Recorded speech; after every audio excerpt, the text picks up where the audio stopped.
Hello and welcome to the Just Another Castle podcast. I'm your host, Matt, and with me this week is our resident gaming journalist, Eli, How's everyone doing tonight? and our retro aficionado, Unoclay. The drugs we were using to keep him under control are wearing off. He won't be able to control his rapidly increasing power. He's in a very unstable condition. Rah, it's Clay! Rah! The drugs are wearing off. What's going on, guys? Oh my gosh. Anyone know what movie that's from? No. 2 points. 2 points. You guys should know. You're nerds. Come on. Give me a hint. Yes. Give me a hint. It's animated. It was probably early 90s, if I had to guess when it came out. That's cheating. I wasn't born. Yeah, I know. I know. Gonna say, you guys know it's always like something that you guys would consider old. You guys are like Spider-Man in Civil War. You're like, that really old movie, Empire Strikes Back? Hey, I watched the 60s Spider-Man. They were great. I mean, I wasn't born in the 60s, but I'm just busting on you little kids. No, that's Akira. It's from Akira. Oh, okay. When he's about to morph into the super mutant. Like, the drugs are wearing off and he's losing control. Gotcha. But, I didn't really watch anime, so... Oh, okay. It's one of the only ones I've ever seen. I love it. It's one of the trippiest, like craziest ones, and one of the only ones I really like because it's really grotesque and bizarre. So recommended. So, cool. Yeah. So how you guys doing? Good. So we'll start off with what we've been playing, and I haven't really played much. I actually tried to play Splatoon 2 yesterday, and then they're like, "Oh yeah, there's maintenance going on." I'm like, "Well, I already beat the single player. Guess I'm gonna go play something else." So I finally beat a level in the Snake Pass that was bugging me because last time I think I couldn't get to one of the no. What happened was I got all three whatever gems or whatever you need to progress the level, and I think I died at one point and lost one of the gems, and I didn't realize I lost the gem until like I got to the end of the level. It's like it was at the beginning of the level. I'm like, forget it. I'm not doing this level again. And then I beat it yesterday. I think the checkpoints are a little too far apart, simply because getting up to certain locations can take some time. So it's like, oh, I got to climb up to this one thing that takes a little bit. Then I got to cross over this gap of spikes, and then get a checkpoint or the gem or whatever. And it's like, if you die at the last part, it's like, okay, well now I got to redo all of it. So it kind of gets annoying, but I beat it. So, well, that level Nice. at least. So there's that. Oh wait, you didn't beat the game. You beat that level. Yeah. Okay. So How many hours? How many hours do you put in Snake Pass, and what grade do you give it at this point? Because that was like many episodes ago when we know you got that game. Where do you rank it? Is it a recommended or is it medium? I don't think I've played enough quite yet because Oh. the problem was other games ended up coming in the way. So I like put that on the back burner. It's like, oh, ARMS, and no, I got it after ARMS. Splatoon came out, so I pretty much dropped it for Splatoon. Yeah. And then Yeah. Mario Rabbids I'm getting like tomorrow. So I'll be doing Cool. that. And then Cool. I'll fit it in there somewhere for sure. Yeah, Let's it's go well, back and like I forth. find like that's like a lot of the like littler games I've picked up for Switch, which I don't have nearly as many as like Eli, and I'm not sure compared to you, Matt, and Mike. We all know does have no indie games on his Switch, but none of that trash. But it's like that's exactly what they're for. They're like in between games. Like, okay, well, I'm tired of playing like Massive Zelda or now Splatoon or ARMS or whatever, the big ones. So you fit them in. I think that'll fit right with the theme of this episode, but I have a bunch like that: Graceful Explosion Machine and Snipper Clips and a bunch of other ones that I like have to go back to that I like. I just haven't spent a ton of time with them recently. Yeah. So that about wraps it up for me. Eli, what have you been up to? So I've played a decent number of Switch indie games, I guess. I'm still pumping out reviews. I keep getting sent these codes, and like I can't even get around to reviewing all of them because nobody else wants to volunteer to review these indie games. And so, I want to recommend Slime San. Mm-hmm. It's like Slime Dash San. It's a platforming game similar to Super Meat Boy in its Twitch basedness, but I think it feels even better. Like I think the platforming is better. And each variety is really unique. It's challenging. It's like one of those games where you could die 50 times in a row because you did something stupid, and you're like too lazy to change your behavior, but it's your fault, so you don't feel. But like, it's not like a hassle to die like 50 times. I don't know if you guys have played Super Meat Boy. It's how Super Meat Boy is. Like, you're just not even thinking about it. You keep jumping to the razor like 30 times in a row. Yeah. Then you're like, wait, I got to stop jumping into that laser. You're like, maybe on the 51st try, it's going to work out different. Nope, did it again. Yeah, well, it's got Special note to self: don't die. Yeah, totally. yeah, well, because you have to actively think about it. Because the platforming is Twitch, it's Twitch based is what they call it. Because you try to run through the levels quickly, and the platforming is tight and well programmed. But then, like, because of how quickly you're racing through, you stop thinking as much. So then you have to stop and think. But it's a really fun game. I don't remember how much it cost, maybe $12, but I totally recommend it. I think it's a really solid game. Did you say the name again? Slime San. So the word slime. And then it's like dash san, S-A-N. Yeah, like I know that's funny. I've never heard someone give a name to that phenomenon you're describing, but you described it very well. Because I think of that, like, I tend to, and I guess I kind of call them, I had thinky games, and they're some of my favorite. And that thing where, like, you have to be fully awake. Like, you have to think, okay, just do it this time. Like, don't jump. Like you said, don't jump on that blade again. Like, try to remember what went wrong last time. I mean, it's funny because I think of people that are extraordinarily good at games. Mm-hmm. And, we all watch the videos of people that are like either speed runners, and a lot of those, that's just like practice for a lot of those people. But like people that are pro gamers, maybe they're like always like that, is what I've thought to myself before, where I'm like, you're just always awake to that level. Like, Mike is, apparently exceptionally pretty good at Smash. And I think he says goofy things like when you talk to him about Smash, and he's even given me a couple like dojo meetup like training lessons where, he crushes me probably with one hand on the controller. And I'm like, he says things like, no, it's easy. Just keep doing it. It'll be good. And I'm like, I'm not terrible at games, dude. This is easy. Like what you're talking about. Like, this is impossibly difficult. Like what you're talking about, to remember to do all these things all the time, and yeah, Meat Boy, I almost finished. And I think I'm on like the last stage or like second last stage, like not like world, but like last stage. And it's just so motherfucking hard. There goes our G rating for the week.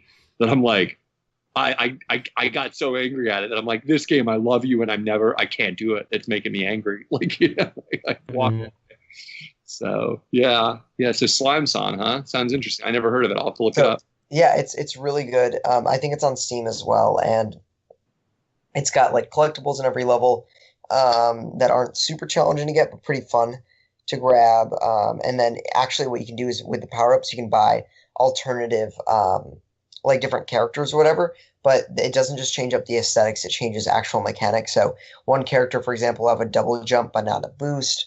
Another character will like jump farther and boost further, but doesn't have the ability to like move left and right, so you have to jump or boost through the entire level.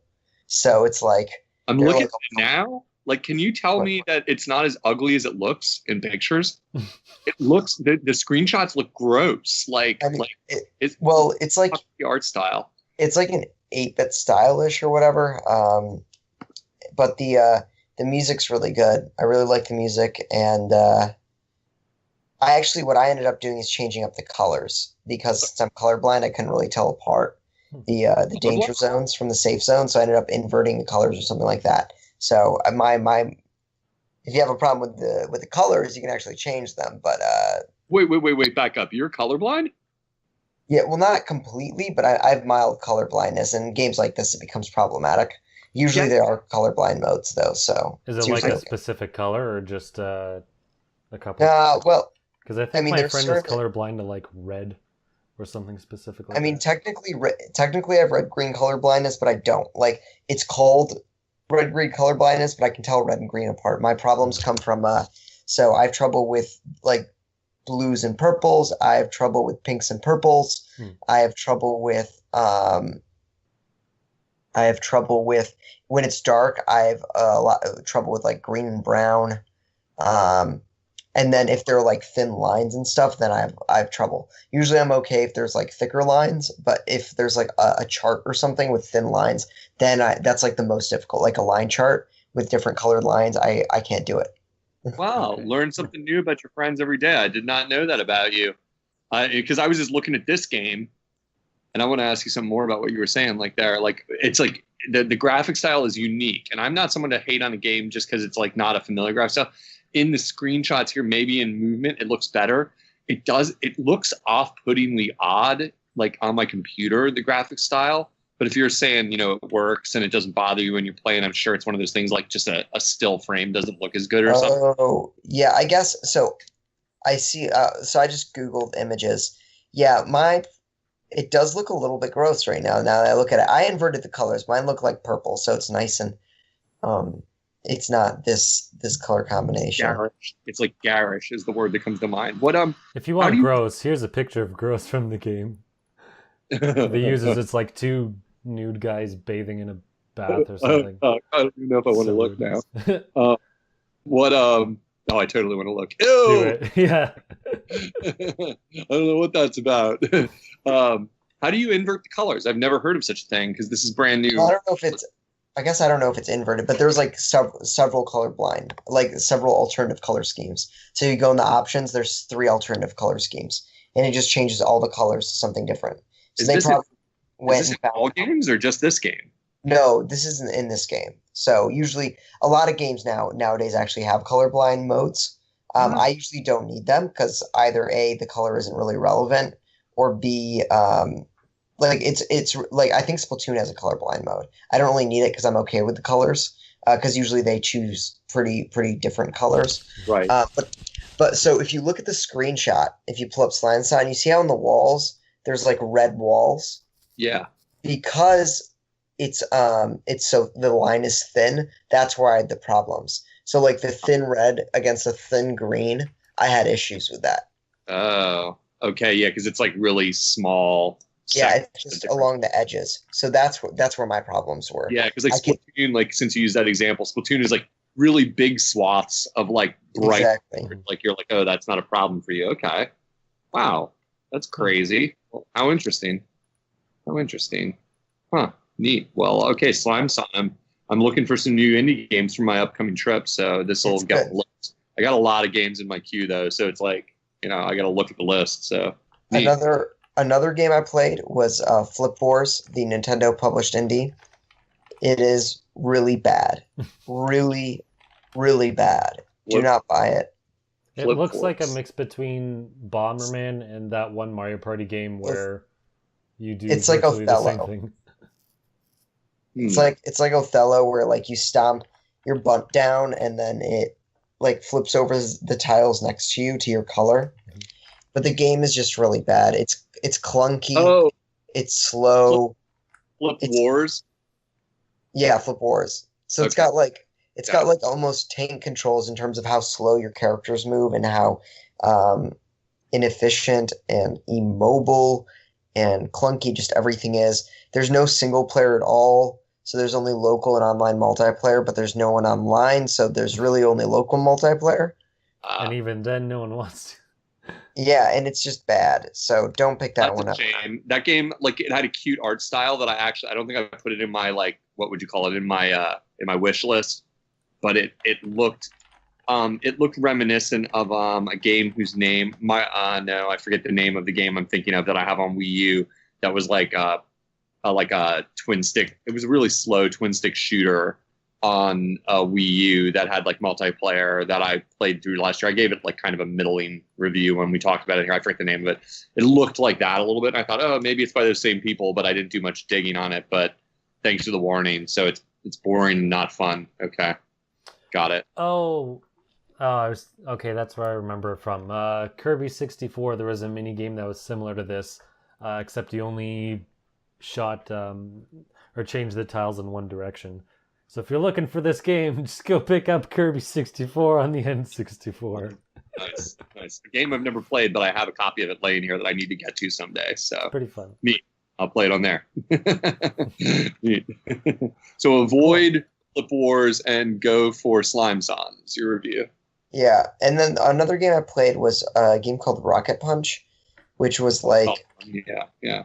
I don't even remember, or maybe it was Rocket Fist. I don't even. I saw it in the eShop the other day. I was wondering about this. I'm excited to hear what you have to say about it. It looks. I only played like the first. Well, I think it's primarily supposed to be a multiplayer game, but it's got a single player mode too, which is good. Okay, I think it is Rocket Fist. Yeah, I'm looking it up. Rocket Fist. It is Rocket Fist. Yeah, So the way it works is that you've got like these, I guess they're fists, but really they're balls, and you just like launch them and try to hit enemies on the screen, but they can pick up. But whenever you throw the ball, obviously, they're out there and the enemies can pick them up, so it goes both ways. So like you try to launch these things at them, and then they try to launch them at you. It's pretty hectic. It's not an easy game. I was dying a decent number of times. I think there were 6 levels in total. So by the fourth level, I was already like dying, because they're longer. They have multiple stages in each level, and interesting. So is it more like a couch game, or is it more like an online game? Yeah, so I have not yet had the opportunity to play it multiplayer, but my guess is that it's most fun when you're playing with locally with people and like launching the ball at one another. But I've yet to play it multiplayer. I that's why I was looking at it, because it looked pretty cool in a way. I think I might have seen a review on one of the sites. I don't recall. Maybe it was Nintendo Life. I forget which site. Maybe it was your site. I don't remember. No, because if you're reviewing it, it's not on your site. But I think they gave it a good review, and it looked kind of cool. And they were I just can't remember. I was curious about it. I know that, and make sure to say something more about it when you have more time with it, because I like games like that. I've been so busy lately. I haven't had many friends over to play games like at my house in like couch co-op and stuff, and then Splatoon like dropped on all of us, and you don't even have any reason to like have people over. You're just like, I'll just play Splatoon, like every day, like an addict. But like it's I like having games like that. I mean, I haven't gotten Overcooked yet, and that's like right up there for that kind of game for me. Like, as you had given that the glowing review that everybody says it's a really great game for co-op, and so that's a game I want to get when I know I'm having people over. But I'm not above having some other choices like that. So just to interject with Overcooked, they apparently their next update will make it 30 frames per second, because there was some problem with the frame rate issue. So since you bring it up, there you go. Yeah. No, that's cool. Like, I hadn't heard that, but I mean, it's the kind of game I'm not going to buy till I know I have someone coming over. Yeah. Because I think Eli had said it's not online. It's mostly it's co-op. And I wouldn't play it single player, so yeah. Yeah, exactly. So it's like it's the kind of thing like Snipper Clips. I'm like, this is clearly made for hanging out. So. Let me just say, like, even though there are games that are better for single player, I hate games that don't have any single player ability. Like, I get Overcooked is it's much more fun playing multiplayer, but if someone can't play that single player, I got a problem with that. Right. So, would that game work? Yeah, I mean, it seems like you would have to coordinate between like the two people, and that's where the fun is. Whereas if the computer like already knows everything that it has to do, I don't know. I'm guessing half of the fun is like you screw up. You switch in between the two cooks is what happens, but but I think the quota is less or something like that. Okay. Yeah, I mean, like that's. Like, I agree to a large degree with what you're saying. They should have a single player mode in most games. It's totally understandable that like that's a desire. It's funny because I've started to adapt to that world on the other hand, where I'm used to the idea that some games are just developed for more than one player. And I think of course we all accept that, of course. The funny thing is I've adapted so much of a degree. I've literally never played Snipper Clip single player, because I'm like, I know it's made for 2 players. Like, it's just like I never tried it where I was like even had the desire. I'm always just kind of like, I look at it in my like menu, and I'm like, I'll wait till somebody comes over and just go to something else in the meantime or whatever. Like, because I don't know how fun that would be. It would be kind of fun to solve it. Maybe someday I will, like single player just for fun. But it's like like you were kind of getting at with Overcooked. It's like the funny is the funny of like yelling at each other, like being like, come on, move over here, like get in the, do it, like do it right, kind of thing. So anyhow, yeah, cool. So no negative on Flip Wars, not sure yet on Rocket Punch. Well, it's mechanically sound, which is good. yeah. It's not like broken like Flip Wars is. And then you pick up Slime Son if you like platformers. Lots of reviews this week from Eli. Any more? No, I watched the intro scene to Hey Pikmin, and then I said, "Why am I playing Hey Pikmin?" And I turned it off. Did you download the demo then? No, I actually remember there was a price error on Amazon, so I paid $6 right. for the game. Yeah, that's insane. And I wasn't gonna cancel, like, even though it's Hey Pikmin, I'm not gonna cancel a $6 order for a $40 game. So I just let it come. Oh my gosh. And I just haven't had time / desire / really any desire to pick up my 3DS, but especially not for Pikmin. 3DS haters up in the house. I'll defend 3DS over here. I wish we had more of a community. I know we've got listeners out there. I know you're all out there. I wish we got more feedback from one of our channels, because I had thought about this week having a list of games and letting people vote on what I download for my trips, like, come out. But it's like, I know what you guys would vote for. I talk to you about freaking games every week. So I'm like, that's not as fun. I want like randos, but I'm like, I need it like by tomorrow. Like I need feedback like instantly. So we can make a poll. Yeah. How much does Clay drink, and what does he drink, and what games he brings with him? Yeah, I'm like how much do I drink? Mommy, enough. And what games do I bring with? Like as many as I can fit in my bag. But yeah, that's another story. So, and then he uploads videos of him playing and drinking. Yeah, maybe someday. Maybe someday we'll get to the whole that stuff, but yeah, not yet. Yeah, like drunken Maybe game. I'll visit Clay at one point. I'll be in his city at one point in my life. The door is open, and I will be of age at that point in time. The door is open, and then we'll go up to freaking Canada and visit freaking Matt and be like, okay, we're taking you out of Canada. Look at this. This is how it works. We're putting you in our car and we're leaving Canada, bro. Come on, Dad. All right, let's move on to you, Unoclay. So apparently, instead of games, you're going to Japan. Why don't you tell us a bit about that? I am, bro, and I'm pumped. Going to Land of Games. Yeah. So anyone listening, I won't be on the show because Japan is 13 hours apart from here, and unless these guys want to record at like 7 a.m, just before the podcast, Eli and I are both like waxing philosophic about how we think getting out of bed early is for suckers, and like neither of us like doing it. So right there, we have a problem. I think Matt's in the camp of agreement on that, right? You don't like getting up early, right? Not at all. So someone involved would have to get up early because it's like 12, 13 hours apart. We'll get Flea. Be like, you got a different time zone. You can get up. Yep. Like, so you get a multi-time zone thing. But no, I'll be in Japan for a few weeks, in fact. So I will not be able to record the show. I will genuinely will try to like record something and send it over via Skype or like email, like some sound bites. If I like am in a Japanese arcade or something or something, just give you guys a little sound bite from Japan. Like I have it written on my list of things to do while I'm in Japan, which has lots of funny things on the list, but that's one of them.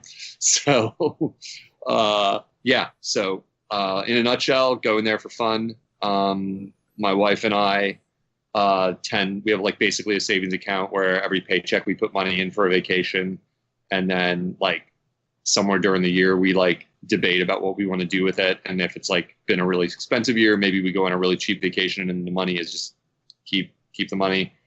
And like if we've had like a year where we didn't have too many expenses and we did okay on the savings, then we do something more adventurous. And this year I didn't expect her to pick Japan.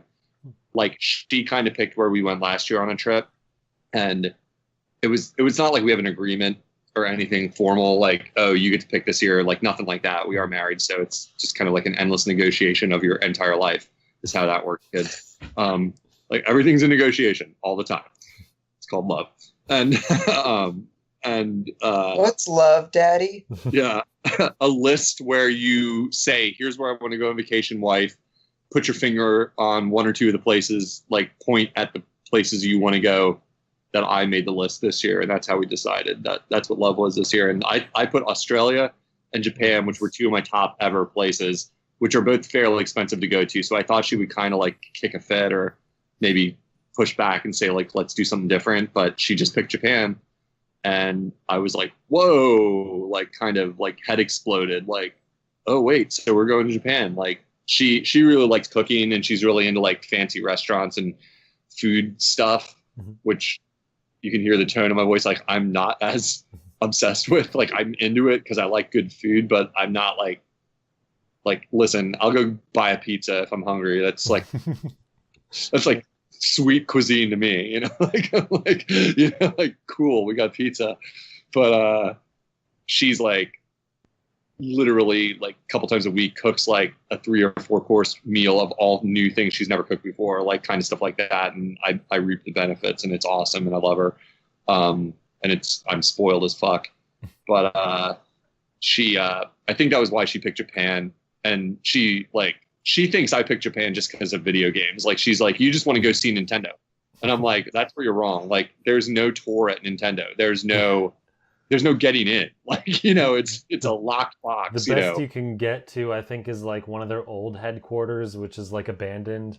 And someone recorded them going there, and like even some other Nintendo employee or someone came over there to like eventually kick them out, but they did like show them around a little bit. But someone was hovering around there.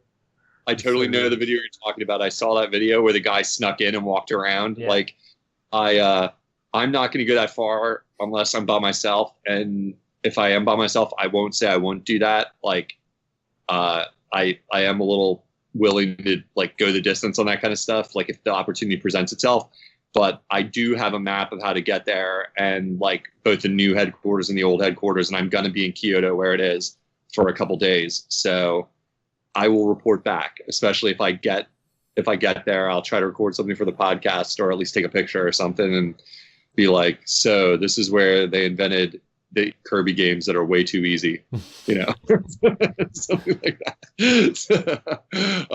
But yeah, I'm going to be in Tokyo, going to be in Kyoto and some other places. Have you ever gone to Japan before, or is this your first time? Hell no. Nice. It's like a dream. Yeah. Like, I really want to go there. If people have been asking me why, if it's not the Nintendo answer, and it's like the answer is A, I love to travel. It's one of my main favorite things in life. And like B, but I think Japan combines like a level of safety that like I find valuable in travel throughout my life. Like having been in some different places, it's like I find safety is sometimes underrated by a lot of people. Like it's like, no, Japan's a very civilized society and the world is pretty crazy these days. And North Korea just shot a missile right over them the other day, which is awesome when you're planning a trip to go to a place. Yeah. And craziest nations on earth is like doing crazy shit like that next door. But, you know, what are you going to do? Like, you're going to go to Japan. I was listening to news reports from Japan the other night, and they were like interviewing people in Tokyo, and they were like, how do you feel about it? And like the general gist was like, people were like, we're out partying. We don't care. It was like, sweet, I'll be in good company. Just party with those people. Clearly, they're very relaxed. No, I just want to go there because it's really the interesting thing about Japan, as all us Nintendo fans know, is they're a really unique culture, even in a unique part of the world or interesting part of the world. And they're very, for better or worse, like a little bit insular, they're a little bit xenophobic is what I hear. That's a nice way of saying like not so into like other cultures sometimes. Like they're reasonably cool with Westerners, like, and Americans is what I understand, like, or at least like some ethnicities of Americans. I don't want to say too much about that because I haven't been there yet and I don't really know. I'll find out, I guess. I'm super tall, so I expect that that'll probably be a factor of interest to people, what I've heard. But I really want to go there because it's like, it seems like a really unique and different place. I've mainly been to places like Europe and a couple other like really, really safe, relatively well-traveled areas in the world. So this is pretty much the furthest from home I'll ever been. And it's definitely like the least English-speaking, most unique place ever. So I'll have a lot to say when I get back about that. But I'm going to be buying the crap out of Nintendo games. I got myself a Famicom adapter. Maybe I'll buy a Famicom. Maybe I'll buy a Famicom disc system. It'll depend. Because the interesting thing there is I've seen some videos of people where they still sell like old Famicom games in stores. Yep. I think it was in like the Mighty Number 9 Kickstarter. I think Inafune was like in one of the stores, and then it showed like they were still selling like old games. So I'm like, oh man, that's actually cool. There's a whole section of town, like I won't talk too much about it because I haven't gone yet, but it's called, and I don't even know how to say it. Yeah, you got it. Like I was afraid to say it because I'm like not sure if that's right, but that's how I say it. Butchered it too, but whatever. No, that's how I think you say it. But that, like, I have a map that Jeremy Parrish of Retronauts and formerly of like several websites, US Gamer, several other websites. He put together a shopping map that he was kind enough to send me on Twitter. So shout out to Jeremy Parrish and Retronauts, like for sure. He put together this cool shopping guide because he's been there several times, and it's like a walking tour of that area of the city, of like kind of reviewing the different stores even and saying like this one's overpriced, but it's awesome, so you should go see it. And this one's like the bargain hunter's dream, but it's not as well organized and that kind of stuff. And this one's like overrated, like so maybe you don't want to spend your time there if you're short. And like arcades and like everything. So it's good. It's like almost hard because my wife's not that into that stuff. So we were trying to figure out how we're going to handle that. So I'm not sure. Like it's going to be tricky because like I would spend a whole day or more doing that kind of stuff, obviously. And it's tough. Again, the negotiation, we'll figure it out. It's like, how many hours are you willing to watch me play video games in an arcade and then follow it up with game shopping and then follow it up with like going to the maid cafe to have a maid call me master while she me tea. Oh, you're not into that last one at all, and the other ones are negotiable. Okay. It's okay. Take her to a cat cafe after. Cat cafe it is. Yeah, totally. Like, so yeah. I don't know. My wife's pretty funny. Maybe she'll get down with some of that stuff. Like it'll depend. It'll depend on how bizarre it seems when it's right in front of you and everyone else is doing it, I think. So we will see. So yeah, that's it. I can't wait. I'm super pumped and I can't wait to tell you guys about it and give you recommendations for when you guys get to Japan yourselves. Like, cause it seems like the gamers, it's where this freaking company that we're talking about every week comes from. So maybe I'll see Miyamoto and like run up to him and be like, "Hey, this guy from New York that I know, Mike, says you're an idiot and like you ruined everything." Like, but I don't think that is that cool, and then run away. So that's my big shout out to Mike. Maybe I'll do that for Mike. Yeah. Cool. Yeah. So you guys have anything you want me to look for while I'm there besides used panties, like anything you want me to like look for while you're there? Any Japanese souvenirs, any Pokemon memorabilia you want me to keep my eye out for? Oh my gosh, I don't even know. I don't know enough. Yeah. Matt, I don't hear you. Are you there? Yeah. I have no idea because you only told us like half an hour ago or whatever. Yeah, totally. Well, like if you think of like some like Pokemon or something related trinket that I should like look for at least, like just buy every Pokemon. But every one. Gotta catch them all. Exactly. Well, if you guys, I want a plushie of every one of the 800 Pokemon on my desk by Monday. Oh my god. How about I try to take a picture of 1/10 of the number of plushie Pokemons I see while I'm there, and that'll be your gift. Oh my god. I get the impression there are a few from what I've looked at like online. So I'll do my best. Like I think you guys all have to pay for like another plane for me to bring stuff back if that's the case. Yeah. Pay for the cargo plane. Yeah, well, maybe I'll find some really demented like Pokemon keepsakes while I'm there. I'll try to keep it in mind. Cool. So anyhow, that's awesome. It. Humble brag. So I'll see you guys on the flip side in a few weeks after this adventure and bring you up to speed on what it's like over there. So cool. Yeah, have fun for us. I will try. All right, so let's get on to some announcements in the news. So some quick announcements. Mario and Rabbids is getting a Seasons Pass. Comes with 8 weapons at launch, and then in the fall there's going to be solo and co-op maps. And then in 2018 they're actually going to do story content, which is interesting. So we'll see how that pans out. Cool. Double Dragon 4 is coming September 7th. I thought I'd write this in because I don't know if Unoclay heard that Double Dragon 4 is coming out. I saw it go across like a news feed yesterday, and I never had to look it up because I am busier than hell right now, obviously, getting ready. What's the deal? Like, I freaking grew up playing Double Dragon, is this a true sequel? And is this the first time it's ever coming out? Like, Yeah. I think it was a month or so ago. Like, they had an announcement trailer, and then just recently they said it's coming to Switch, or I just saw it brought up again. That's what I think. I think I thought I'd heard that before, but that I ignored it kind of because it was maybe for another system, and I was like, great, another series. Like, I'll probably never have time to play. But if it comes to Switch, hell yeah, dude, it's Double Dragon. Like that game, it's not as impressive now, but you have no idea like whose heads exploded harder than mine when like I was a kid and there was a game in the arcade where you could pick up a bat and hit somebody with it. You were like, what? Like, must play. Like, that was the only thing that your young brain could comprehend. Like, I can hit people with whips. I mean, that is one of the first games ever where there were foreign objects that you could use offensively like that. That's what really made it stood out to me in my memory, that it was like, I can hit my friend with a bat. I can hit enemies with a bat. Like, this is insane. Like, so it's kind of got that like lifer appeal for kids of the 80s that you're just like, yeah, Double Dragon forever, even if it's just a cheesy brawler, like, and there's a million copies of it. And it wasn't even the first brawler, but it's one of the earliest where it really took fire kind of back in the day. So I'm super excited for that. I will definitely buy it, even if it's like just a regular old brawler, just because of the heritage of it, and play it with one of my buddies who's the same age as me and definitely has the same like nostalgia for it. So that's cool. Cool. Awesome. And then awesome. I guess only one other thing is SteamWorld 2 is going to let you reassign your currency or whatever, so you can change your loadouts or whatever, so you don't just buy one piece of thing and you're stuck with it. Apparently it's going to have more bosses, and then takes place between SteamWorld Dig 1 and SteamWorld Heist.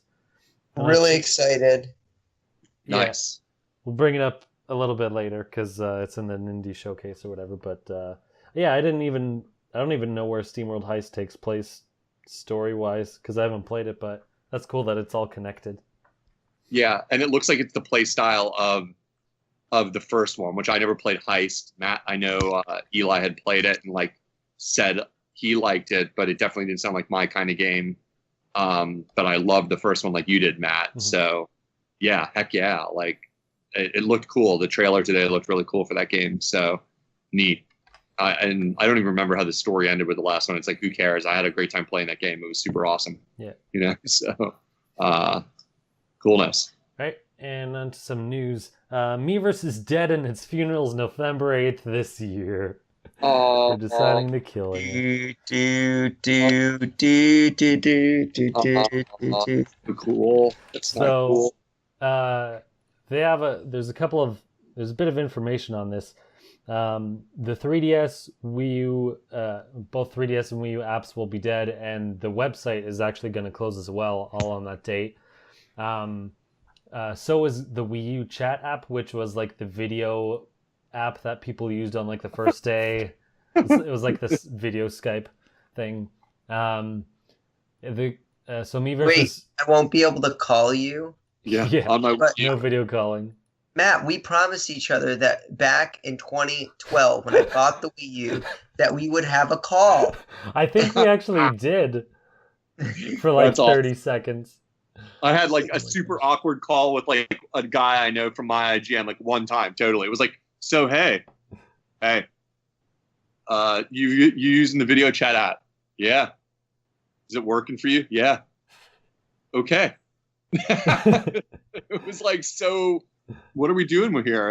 Neat. I mean, with you guys, it would be fun, I guess, but it's funny because it's like we still had the capabilities with other apps then anyway. Like Skype still did video apps or whatever, or video chat back then. And it's like, oh man, it's on this new thing. It totally never existed. I mean, it's easy to laugh at Nintendo for this stuff, but it's like the kind of thing where they throw the spaghetti at the wall kind of mentality where they're like, and plus, like, we all know the story of the Wii U, which we don't have to rehash, is if Wii U would have come out with tablet technology like 3 years earlier, it could have been a smash. Like, it could have destroyed heads, that it would have been like, it was like if it just would have beat other tablets and like the rise of like smartphones to the level that they've come, like it could have been incredible. It's just like they ended up being like this laughable like imitation, of everything. And that's like one of those remnants where they probably developed it early on, and we're like, yeah, we can do video chat on this thing, cool. Like, and then it's like hilariously outdated by the time it comes. It's like, what would I use this for? But yeah. Yeah. So Miiverse won't be able to be used in any of the games. This one is weird. Tournaments in Smash Bros. And Mario Kart won't work. I don't know why. I haven't set them up, so I don't know if Miiverse was integrated into it or not. I would think you should be able to do it, but apparently they said no, you're not going to be able to do tournaments anymore. Bummer. That's kind of stupid.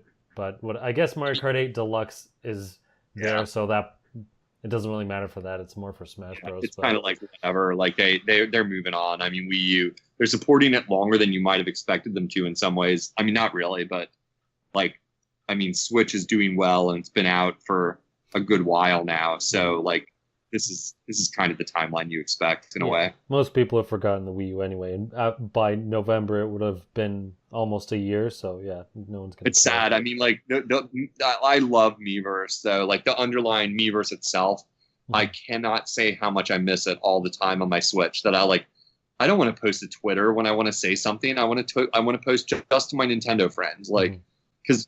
People on Twitter probably don't care that much, like about me saying like this snarky comment. That's why I made a separate account, obviously, for my Switch. Like it's like, here's a picture of me and Zelda like cooking something neat, you know. Like it seems cheesy almost, like in some ways to put that on Twitter. For me, just the way I use Twitter, just my personal opinion, you know. It's like whatever, but I miss Miiverse because it felt like. Well, you had like a dedicated spot for a specific game, so everyone who wanted to talk about one game could talk about it there. Basically, a forum, but. Yep. It was more integrated to, and that's what kind of made it cool. It's going to be that stage in Smash Brothers, which is an awesome stage, sucks now. Like it's just going to be Battlefield. Yeah, that's one of the best stages. Like it's so much fun because it's like distracting while you're playing because like it's always like some horrible thing popping up in the background. Like it's like some evil thing. Star Wars 7 spoilers. Yeah, Star Wars spoilers. Like yeah, totally. Like or just like always. Like the war of comments that are like Samus sucks or like Samus is the best character, OP, you know, like it's just like the whole time you're fighting, like these hilarious comments coming up and you're like, that's gonna suck. I mean, I wish they would almost like archive a couple hundred for every character and save that stage, that it would just be like permanent, like at least little memes popping up or something in the background, you know, just to remember Miiverse, but that's probably too much work or whatever. So just to speed through this Miiverse is dead thing, you can't upload replays to YouTube because it also posted to Miiverse.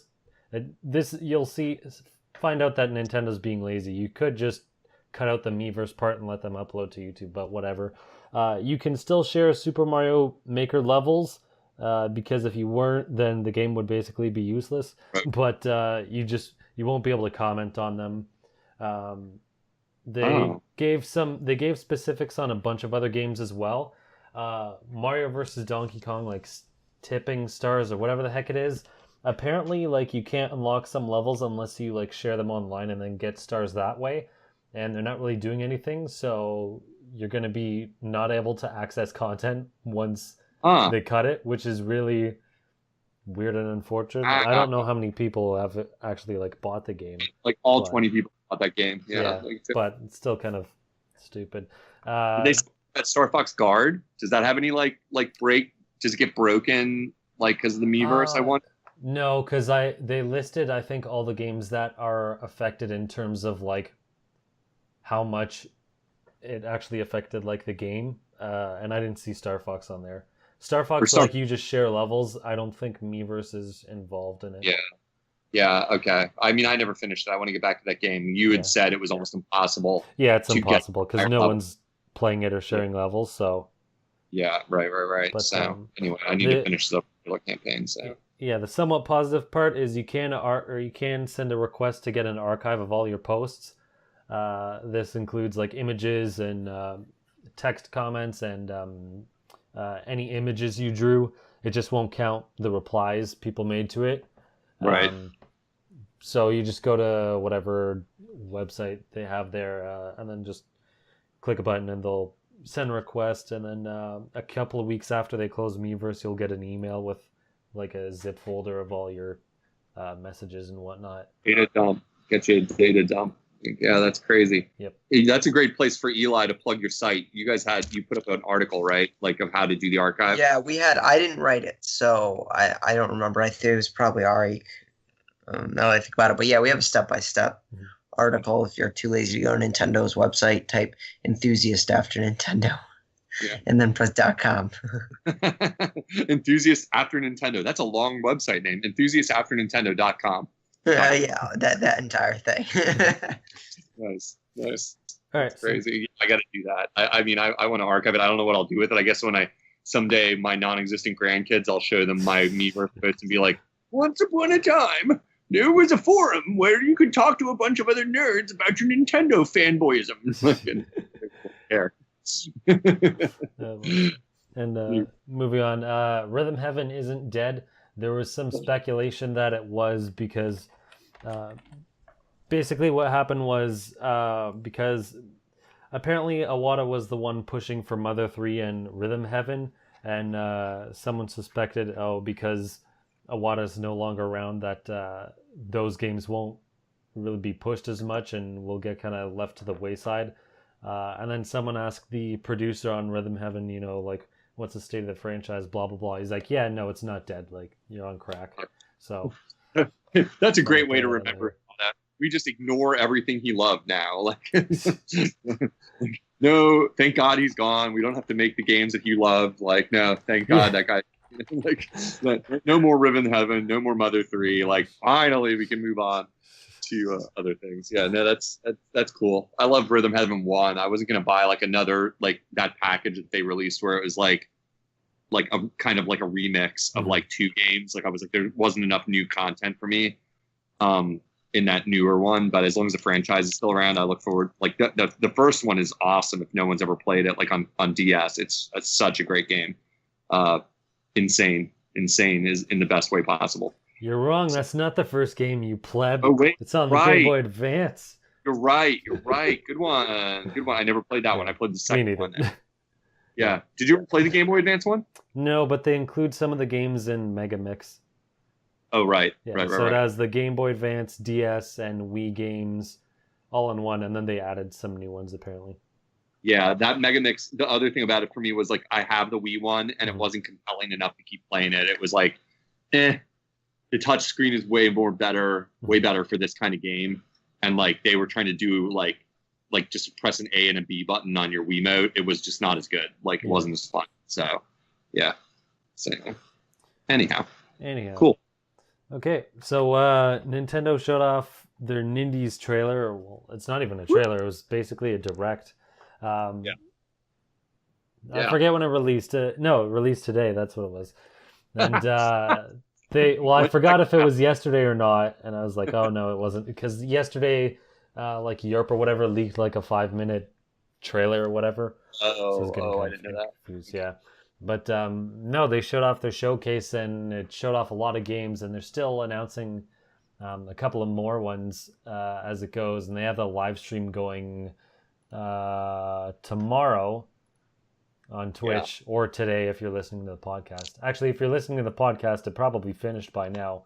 I don't remember what time it's airing, but it's called Nindies at night, so supposedly at night, one would assume. By the time you're hearing this, you will know more than we know now. Exactly. Trippy. But I guess general impressions, what did you guys think of this showcase video? I've been talking a lot. What about you, Eli? You should talk. Let's see. Sorry, you asked which ones I'm most excited for? Yeah, what do you think of the Direct in general? Yeah. Oh, yeah. I thought the Direct was pretty great. Well, probably I'd give it like an 8 if I were to rank it, because we didn't, which I think is pretty great. You know, I'm a reviewer. I put numbers on things. I like you instantly go to the review of the Direct. Like, so here's the thing. Well, yeah, I mean, first of all, there was just a lot of content, which is great. You always love when they have a lot of games going back to back to back, kept us entertained. Lots of good stuff, interesting. And I love how they spotlighted these indies, because, you know, these indies would have just dropped and nobody would have paid any attention to them. But now we're like anticipating them. Even stuff like Golf Story. Like, I see the word golf and I'm like never going to look at that game again. Right. But because I saw the video on it and it's an RPG, I'm like, it's piqued my interest now. Yeah. So I thought, but it's the games itself. Um, Super excited for Shovel Knight, Super Meat Boy, obviously, and then whatchamacallit? Oh my God, There's what's a list in the chat. There's so many games. Yes, I'm looking off of it. So SteamWorld Dig, of course, because the first one's so good. And then we'll get to the AAA game later. Right now, I guess let's focus on the indies. I'm interested in Kentucky Route Zero just because I've heard of it. Mhm. And So finally, is it a mobile only game? Because they said like TV edition, so I'm guessing it was like on iOS and stuff. okay. I thought maybe it was a PC game. Oh, I don't know. I was actually asking. I didn't know any. I've Okay. never heard of it. I assume mobile when they said that too. Like I didn't look it up either, but I was like TV edition is like making a statement that like sure it's not exclusive, but it's the first time on a console or something is what they're trying to say. So yeah, interesting. Right. And then obviously I'm kind of interested in Murphy's Law if it works, which I have concerns about. In what way? Like why are you so worried it's not going to work? I mean, the graphics and stuff, it looked really plain, like the environments and stuff. And I get everything's about gameplay, but oftentimes, if the graphics look plain, then that other things can pop up as well. Because one thing if you have a simplistic art style, it's another thing when things just look bland, because that can indicate a lack of experience of some sort, or like they don't know what they're doing in other regards, or just maybe not up to the same polish that other games might have. So I'm not discounting it. Obviously, the idea is really cool, and because Nintendo's standing behind it, you'd like to think that it'll have some sort of level of quality. But I did just play a game called Flip Wars, which was published by Nintendo. So you'd like to think it, and then stuff like that happens. So I think it has they potential. stand behind stuff because they've only seen demos too, and it's like they're in the same position as us. Well, it looks promising, you know what I mean? It's like, oh, it turns out it's not fun, but like it's a third party, so what are they going to do? It's like I hear you, yeah. So what else? Right. So many games here. What about you guys? Matt, what about you? I've been talking the ear off this podcast. What are you talking about this direct? All right, I think it was a pretty good direct. I'd probably give it the same as Eli and 8. I didn't actually sit down and watch it normally. I watched the first half while I was making like dinner, and then the second half I was taking notes. So I didn't really sit down and watch it in the same way I normally would. But no, I think there's a lot of cool games shown on here. Nintendo is becoming a lot like the other companies where they like to throw out the word exclusive for literally anything at all possible. There's Switch first exclusive, there's console exclusive, there's Switch exclusive, which means no one else has it. All these other exclusive buzzwords. It was kind of annoying. It's like, okay, look, not everything's an exclusive. Stop it. No, I think the games look really cool, and I don't know if some of these are new or ports, because I haven't paid attention with other consoles, but they all look pretty cool. I'm interested in at least most of them. I definitely want to check them out. Nice. What are your I don't know if you have an agenda where we're going to talk a little bit more in detail, but I wouldn't see why we can talk about it now. What would your top 3 or 4 or 5 be that just grabbed you right away? That you're like, that looks like the coolest, even if they're the same as Eli's, or what? SteamWorld Dig 2, obviously. I'm actually happy that when they said the release date, it's the end of the month. I'm like, good, because now I can play Mario and Rabbids and then get to that after, because I wouldn't want both at the same. Whatever, I could technically buy it later, but I'm stupid. Sure, but Golf Story seems kind of neat. Golf Story seem neat, right? I have to agree. All 3 of us are like, look at that game. It looks kind of cool. Interesting, right? What a unique idea. Yeah. I think Polybridge looks really cool. It kind of reminds me of Connects. So Polybridge for people is you basically make a bridge out of different sticks so that I think your car can get to the other side. It kind of reminds me of Connects and also World of Goo, because World of Goo the whole game is basically building a bridge. Building bridge, yeah. Yeah, so I'm looking forward to that because I really like World of Goo. There were so many games I don't even remember that one. Holy crap! And then I guess One other one would be Yono and the Celestial Elephants because it looks Yeah, kind of cute. Just that you're looks playing cute. as an elephant, Yeah, looks cute. some weird RPG thing. But Yeah, yeah, there's probably some yeah, others, but those are the main ones so far. yeah, yeah. There are so many games here on this list. I mean, it's like funny because you're picking ones Eli didn't mention, and like definitely like I just said, the one I don't even remember. Like I don't even remember which one you're talking about. I was like, they threw so many at you so quickly, Hmm. and I like you was trying to watch it while I was doing other things. I had a really busy day, and I was like, that one must have gone right by me. Like the Poly Bridge, I see it here on the list, but need to look it up. So what about Crazy. yourself? Uh, I don't know. It's tough because we saw so little of most of them. Like I know you guys feel the same way. Meat Boy One, it looks really the new sequel looks really similar to like Meat Boy One. I'll wait and see whether I'm excited for that or not. I liked Meat Boy One a lot, but you get a lot of Meat Boy when you play all the way through Meat Boy One. You know, Yeah.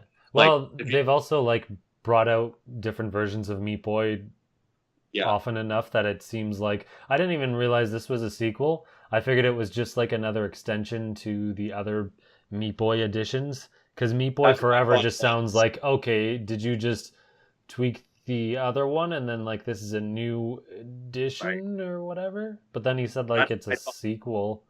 That's what I thought when So they rolled it confusing out. subtitle.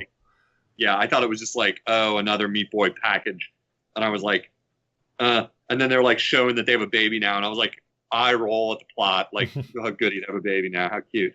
Like, but like, other than that, like, it looks cool. It looks like Meat Boy. I, it's like Meat Boy One is just such an intense experience. If you do the negative worlds or whatever they're called, I don't remember. Plus the like regular campaign, I just like, it's almost like even years later, I'm like, there's this part of me that's like, do I need to play more Meat Boy? Yeah.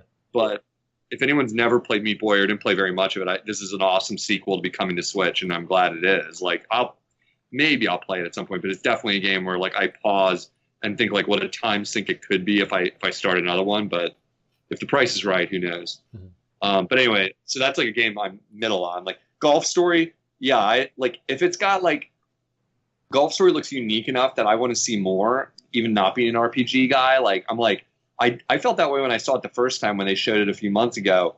If it has like the mix up like that Mario and Luigi RPG tends to do, where it's like some physical puzzles and like action puzzles mixed with RPG stuff, then I can get into it. Like if it's and it looked like it has that where you actually golf or play frisbee golf or whatever, like and then you swap out and play like RPG type stuff. I could see playing that game. It looked really cool. The graphics look great.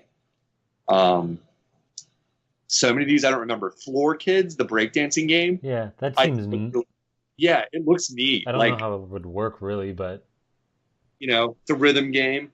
And did you guys play Ollie Ollie, the skateboard game?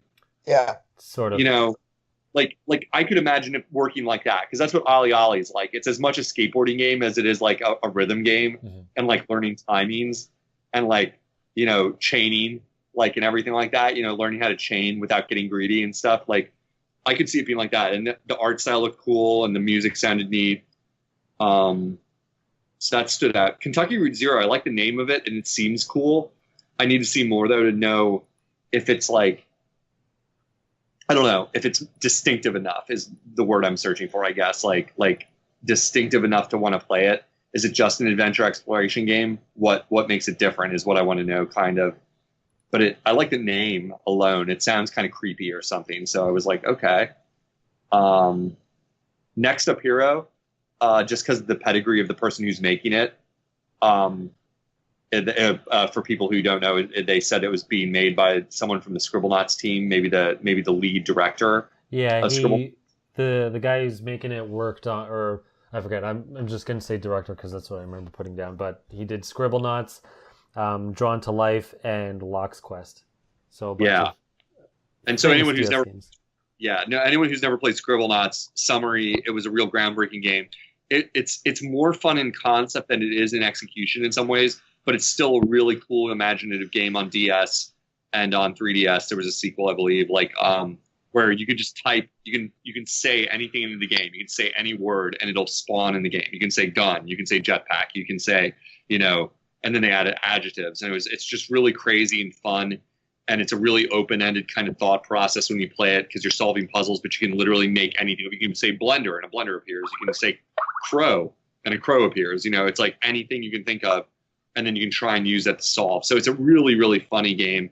And so that guy alone kind of always has my eye, you know, because I'm like, you're creative. Like I like that. That game was just an amazing achievement just to think of it and then execute it as well as it came out.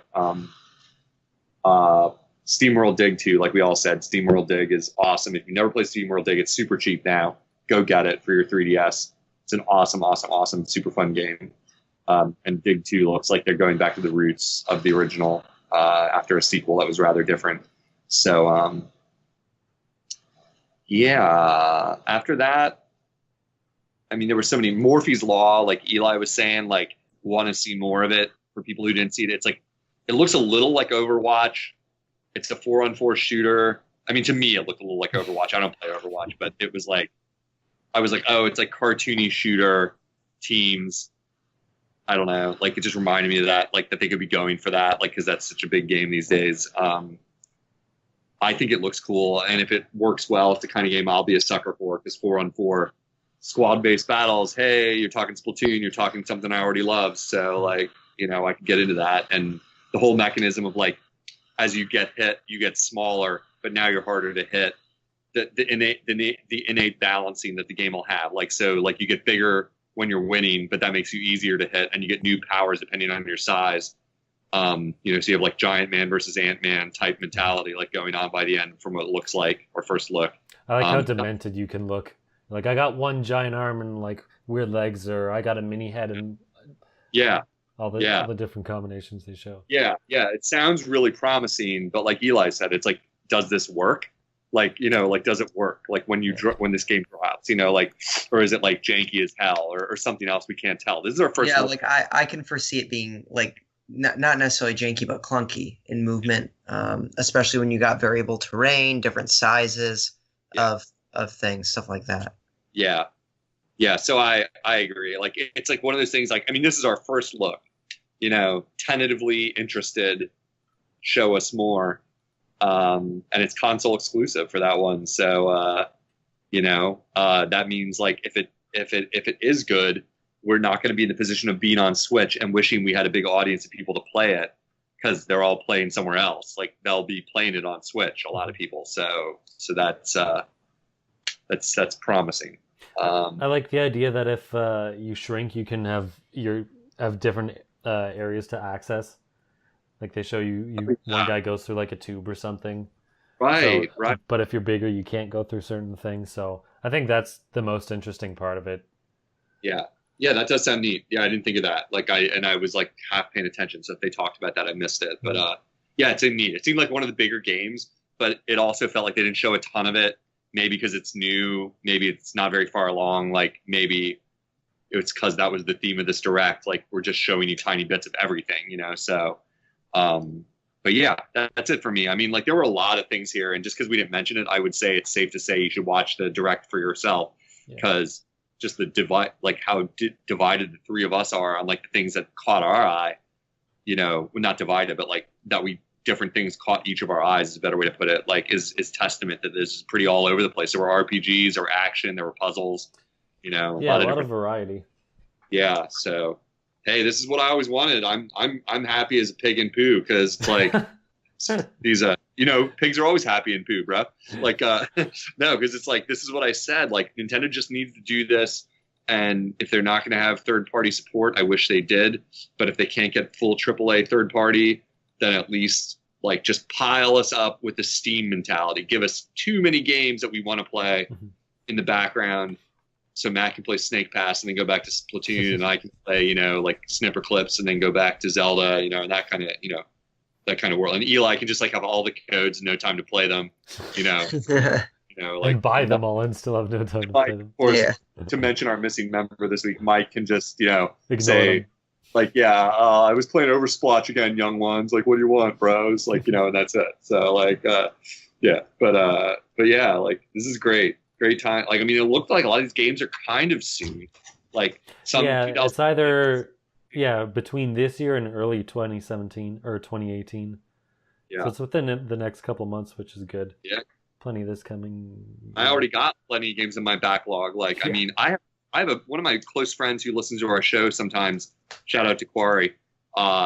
He hasn't played a single other game on his Switch because he's like he's still kind of one of those people that like sticks to the one game at a time thing. Mm-hmm. So he's got like 170 hours on Zelda and nothing else. Like, you know what I mean? And I'm just like, I keep telling him, like, there's these other games, bro. Like, he liked Splatoon 1 when he played it at my house a bunch of times. He still hasn't even bought that, you know? And it's just like, bro, there are other games on this system. And he's like, I'm going to get all the Korok seeds. I'm going to get every time. Like, I'm just like, you're insane, bro. Like, but hey, he's enjoying it. He says he loves it. So it's like, all right, you know, his first Zelda too. Can you imagine that? His first Zelda of his life. He's just like, yeah, this game's awesome. I'm like, you're like, you know how long we've waited? No. You've joined at a good time. Like, joined at a good time. Like, so, yeah. So anyhow, one game I want to mention before going to the last piece is Light Fingers. I think it looks pretty interesting. It's a procedurally generated board game. Oh yeah, which sounds really interesting. A lot of these games have, I think, there's a lot of interesting games here because they're mixing a bunch of different elements together. Yep. Mm-hmm. Yep. Yeah. I'm a fan of that. I mean, board games for me on a game system are always like something I'm not as quite interested in. Like, I never played Mario Party except at a party one time where we were getting extremely wasted, and it was super fun that one time, and I want to remember it fondly, like, from that, because it was like, oh, that was so fun, like, that weekend when we played Mario Party all weekend, like, because it was the only game we had, but, like, I'm never much of, like, a board game and game, so that one, like, kind of rolled past me a little bit, but I want to go back and rewatch the direct and, like, take a look at these kind of things and, like, see, is there, you know, I don't know. It's not really my genre, that idea, like, right there. Like, because I always end up feeling like, why don't I just play a board game? Yeah. You know, 'cause I love board games, like you guys. But, like, it looks like there's some, like, gamey aspects of it. Like, you have characters that it looks like you actually control. So I think there's, like, actual game elements, but it's it takes place on, like, a board. Right. Yeah, I want to look at it again. The guy, the CEO or whatever his title is, Pear from IGN, he's like a huge fan of that genre, and he's always talking up that stuff on their podcast. Like, so I always like, I know there are people out there like that are into this kind of thing, but I'm like, you know, for me, yeah, like I said, like, I always feel like, well, I'll just go play like a board game, you know, like I don't do that enough. Like, so why would I play one on my game system? You know what I mean? Like, but I'll take a look at it again since you're saying it looks cool. So, yeah.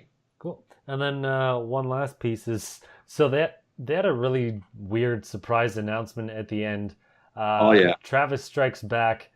Oh yeah. It's like, I guess, a small scale No More Heroes type of, or small scale game in the No More Heroes universe. It doesn't actually show off gameplay, and they didn't actually say what the heck you're gonna do. All they did was show off like a cutscene, which looks neat, and then say they're like collaborating with other developers. So they show like Hotline. Travis is playing Hotline Miami in the background. Oh, that's what that was in the background? Yeah. Oh, no. Okay. And apparently there's some other devs. I don't know what they're actually going to do so now, as far as collaborations go. But are you saying this isn't No More Heroes 3? This is another game is what you're saying. I did not know that. Yeah, that's the vibe I was getting from it. I assume this is No More Heroes 3, just that they're not calling it 3. It just has a different title. Like, it's because possible. So at the end of the trailer, they say there's like this haunted game console or whatever, and they have to beat like 6 worlds and blah blah blah. So it kind of sounds like it's some kind of spin-off game. And also it's in like their indie reel. So it would be really weird if it's like, here's a next big AAA game at the end of our indie showcase. It's like, okay, well, that doesn't really make sense. This is interesting. So that's why I'm guessing that it's something else entirely. And even the logo, it says Travis Strikes Again, No More Heroes. So it sounds like it's like a spin-off of some kind. But what you lead me to wonder, like, and I hadn't thought of this, so take everything we're saying with a grain of salt, like, because this is like brand new information that we just got like hours ago. But like, Are you suggesting that this is the next No More Heroes that he talked about when they dropped the Switch on us, or is this just another one? Like, because No, this gotta be the one they teased. this is the one they teased. That's what I think. Like, I mean, there's no way they're making 2 No More Heroes games without telling us. Like, yeah, because I think even when he announced when he was talking about No More Heroes back then, he didn't. I don't think he actually said 3. He just said he wants to do something like in the No More Heroes universe. right. I think you're right. So this would like fit the bill for that. I think you're right. And that would follow then that, like, I think you're right. Even with the bad translator, we all remember, which was super famous meme of how bad that translation was for him when he was on stage at the reveal of the No More Heroes, whatever it's called, a few months ago. Like, I think you're right. He never called it 3, and it was more of a vague, like, Travis is coming back. Mm-hmm. And it was like, that was the big mind blow, but there was no details. It was like, yeah. So you're getting the impression, I need to watch it again as soon as we hang up here. Like, you're getting the impression from that trailer that it's like maybe not a full No More Heroes, which No More Heroes is a weird game because the first one tried to be kind of too much and was like Grand Theft Auto meets fighting. And it was like, the fighting was awesome, but a little repetitive. And the like driving around was kind of bad and like a really empty city because it was on Wii. And so like, loved the game, finished it, had one of the hardest bosses on a game on Wii, the entire system. The final battle was really, really hard, if I remember correctly. Finished it, but good ending. But loved it. It was a really great game. And then the second one was like, forget all that. It's just boss battles. This is like boss rush with some side missions. Like, and it was super fun. Again, a little repetitive. But it was like they cut away all the stuff that like wasn't working in the first one and just went for the like good stuff in the second one kind of. And it was almost a better game because that, even though it feels like a game that isn't fully realized in some ways, because it was like you still feel like you need something between the fights, like more than what they gave you. And then that would be really weird if this one's like even smaller of a game. Like, okay, well, here's Travis in a game with less big ambitions. But I mean, I could believe it. I could believe it if that's what we get. Like, I'm just saying it's almost a strange trajectory for a series that kind of has some cachet, at least some cult cachet with gamers. Cult appeal. Because I know everyone was talking about that reveal after the direct. It was like, holy crap, that was one of the biggest things when they dropped the information that he was coming to Switch. Like, that was like, fuck yeah, like Travis is coming back because he's one of the only badass, like, evil adult game heroes on Nintendo, like, really. So it's kind of like a rare bird almost in some ways. But yeah. So Eli, what do you make out of this? Yeah, well, I never played any of the other games on the Wii. Mm-hmm. What?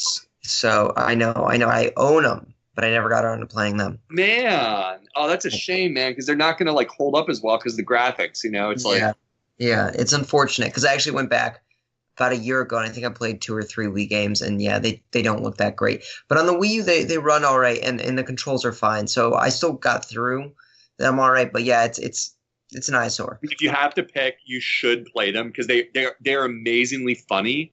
And I don't know how many Suda games you've played, but he is a maniac, and he's in my top 5 favorite game directors. I'm not like a guy who knows a ton of game directors' names, so that's to be understood. But he's in my like forever list, like, because his games are maniacally bizarre. And for people who've never played like Killer 7 on GameCube, you should play it. It's insane. That word probably gets overused when you talk about his games because they're like the Twin Peaks of video games in some ways. They're just messy and bizarre and bloody and cryptic and sometimes awful in a way, like they're almost like broken in a way because he tries to do so many weird things like with the way you control the games, but they're really rewarding if you like artistic games, period. And if you like anyone who's trying to break the boundaries of like what a game should be, like, or at least defy conventions with like a really twisted sense of humor, he's the top. Like, he's the top, like, of that idea. Like, he just they disturb you almost. Like, Twin Peaks comes to mind. It's disturbing a little bit in this like comic book Japanese comic book way. Like, I don't know, they're ultra violent, blood is splashing everywhere the whole time you're playing him. And like, if you had to pick and you're only gonna play one, play part 2. But I mean, it's got a story and a narrative, so you're gonna miss a little bit of the story. But the story is basically he's a sassy Japanese anime type guy who. Yeah. Well, so the games are home back in Colorado. I'll go home over winter break. This is a 2018 game. I'll have 3 weeks. Maybe I'll go back and play through one of them. But I'm not. So I don't. I know the basic premise of the game is, and like what. And a little bit about it, so I'll be excited. I'll buy all Nintendo games, so I'll pick that one up as well. Did you play him, Matt? Did you play him?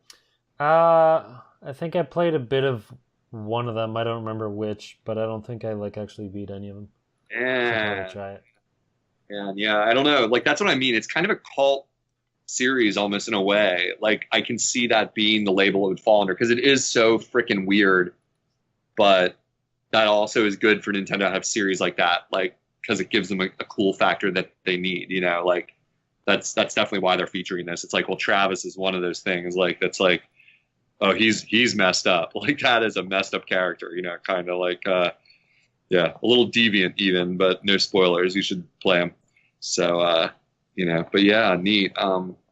Anyway, I'm super pumped for that. I without question, I will buy it. Like it's one of those games that I'm like, oh yeah, not a question. Like I will support this because Suda, like I want you to just keep doing your weird artistic strangeness, like period. Like even if like some of your games are impossible to play or finish, or he likes to make some of the parts of the games really hard too. Like the final boss in No More Heroes 1 was just insane, if I remember correctly, like insanely difficult and like 100 tries kind of boss, like Donkey Kong Country type of thing.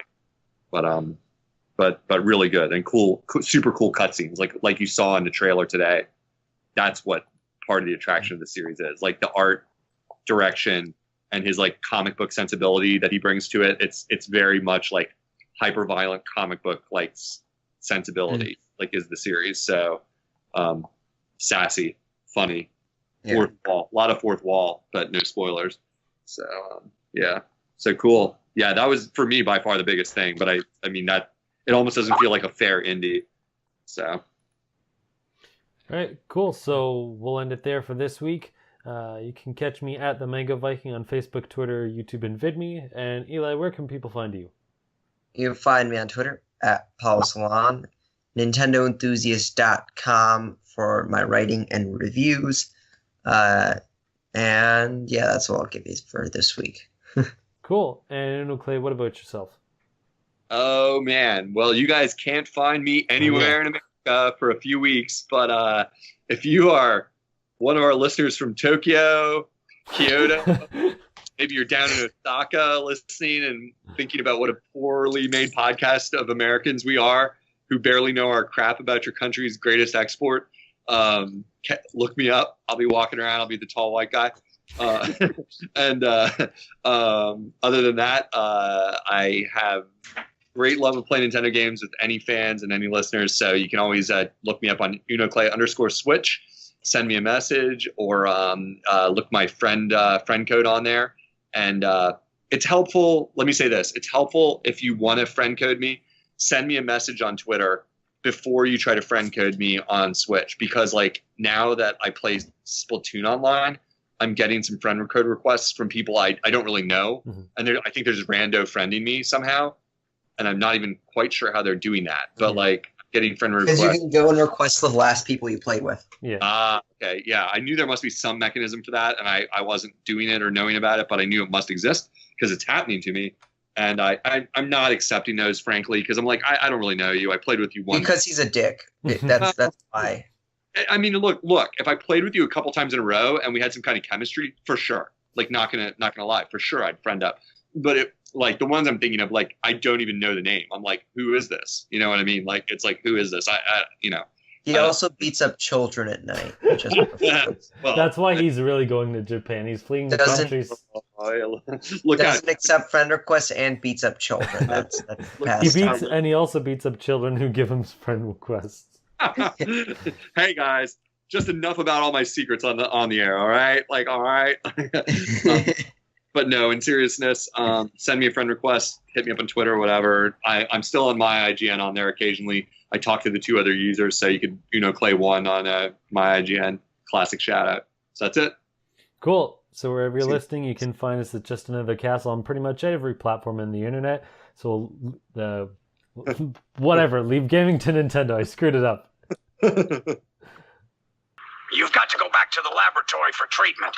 Your life is in danger. You mean I should go back to that nursery and behave myself? Ah!